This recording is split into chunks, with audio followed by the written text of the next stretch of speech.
The moment I rolled the pink Porsche 911 into the driveway, she appeared, like she'd been hiding behind the hedges all morning, waiting to strike. Karen marched across the street with that clipped walk she used when she thought the world belonged to her. Before I could even step out, she pointed at the car and yelled, "You can't park that here. This neighborhood has standards." I tried not to laugh, because I knew this car wasn't even a surprise for me. It was for my wife, my quiet, soft-spoken wife who spent 10 years saving lives as an ER nurse and never asked for anything. This was her dream car. Bright pink, loud, impossible to ignore. I opened my mouth to explain, but Karen shoved a piece of paper at my chest like she was issuing a warrant. "This is an HOA violation. You need to hand over the keys," she snapped, tapping her nails on the Porsche's hood like she already owned it. "A car like this is a danger to neighborhood value. I'll take it off your hands for free so we don't have to escalate things." I froze. "You want my wife's birthday present? For free?" "It's either that," she said, lifting her chin, "or you'll be removed from the property. This neighborhood follows my rules." That line hit harder than she expected, because she didn't know the truth, not about me, and definitely not about who actually owned this land.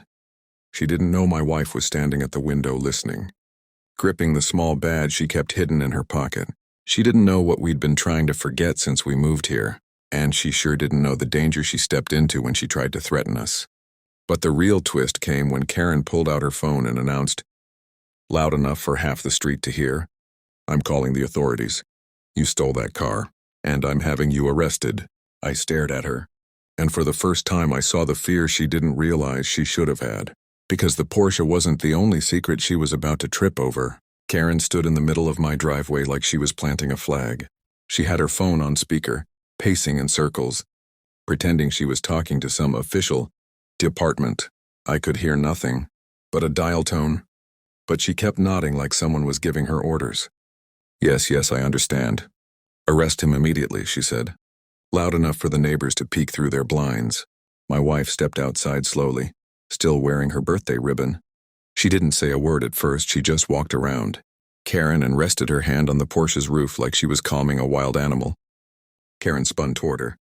"Ma'am, don't touch that car. It's now under HOA custody." My wife raised an eyebrow. "HOA custody? Since when does an HOA take sports cars?" Karen smirked. "Since I became president last month. I make the rules here." That was new. And also a lie. We'd never had an HOA. There wasn't even a board. But before I could call her out, a tow truck rolled down the street. Big, loud, slow. Karen waved at it like she summoned it with magic. "There he is. He knows what to do." My stomach dropped. "You called a tow truck?" "No," she said proudly. "A friend did. And he owes me favors." She pointed at the Porsche. "Load it up. These people don't deserve this kind of car." The driver stepped out, scratching his beard. He looked confused but didn't argue. He started lowering the hook toward the Porsche's front bumper. And that's when my wife spoke, quiet, calm, and deadly serious. "Touch that car," she said, "and you'll be answering to federal law." Karen laughed like she'd heard a joke. "Federal? Oh, please. What are you gonna do?" My wife reached into her pocket and pulled out something I hadn't seen her hold since the day she quit, her small worn badge. The one she swore she'd never show again. The one only a few people in this state even recognized. The tow truck driver froze mid-step. His eyes widened. "Ma'am, you're—" Karen cut him off. "Don't fall for her. That badge is fake. All of this is fake. This whole family is a fake." But the driver slowly backed away, hands up, like he suddenly remembered every mistake he'd ever made. Karen stared at him, confused. "What are you doing? Tow it." He shook his head. "No chance. I'm not touching anything tied to that department." Karen looked from him, to my wife, to me. Her confidence cracked for the first time. "What department?" she whispered. My wife didn't answer. She didn't have to. Her silence was louder than anything she could say. And that silence scared Karen more than any yelling could have, because she finally realized she wasn't in control. Not even close. But she still had one more move to play. One that would hit harder than anything she'd done so far. Karen's face twisted as her last bit of pride crumbled. She stepped back, but instead of running, she pulled out a different phone, sleek, black, the kind people hide things on. Her hand shook as she dialed a number she clearly hoped would save her. "You forced my hand," she said, glaring at us. "You think your badge scares me? I have real backup." Before I could speak, a black SUV rolled onto the street, the kind with tinted windows and cheap magnetic stickers, pretending to be official. 2 men stepped out wearing uniforms that didn't match, wrong patches, wrong boots, wrong everything. Fake cops. Karen pointed at me like she was handing out a death sentence. "Arrest him. He threatened me, stole a car, and assaulted my authority as HOA president." One of the fake cops took a step toward me, until he spotted the badge in my wife's hand. He froze like he'd been hit with a spotlight. Then he quietly murmured to his partner, "Nope, not happening. I'm out." They both turned around, fast, straight back into the SUV, gone. Karen's jaw dropped. "Come back. I pay you." My wife finally looked her in the eyes, calm, cold, done. "Karen," she said softly, "you impersonated law enforcement, filed a false report, and tried to tow federal property." Karen blinked. "Federal property?" "It's a car." I stepped closer and leaned in. "The car isn't federal property." I pointed to our house. "The land is." Karen's breath caught.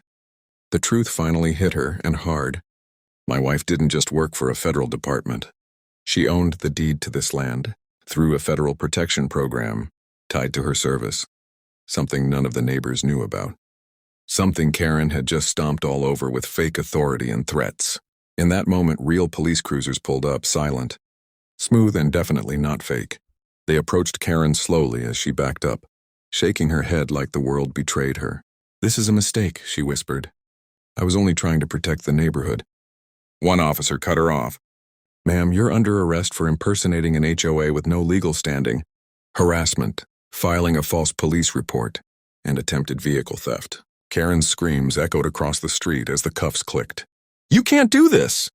"I run this place." "No," my wife said quietly. "You just pretended to." They guided her into the cruiser. The neighborhood doors opened, people watching, whispering, relieved. The street felt lighter without her voice crushing it. My wife turned to me, eyes soft again, birthday ribbon still crooked on her shirt. "You didn't have to go this far for a gift," she murmured. I laughed. "Baby, you've gone this far for strangers your whole life. The least I can do is go this far for you." She smiled, finally relaxed. She slid into the Porsche, fingers brushing the wheel like she was touching a dream. The engine purred, pink paint glowing under the evening sun. As she pulled me into the passenger seat, she whispered one line I'll never forget. "I serve this country. No Karen is ever taking my freedom again."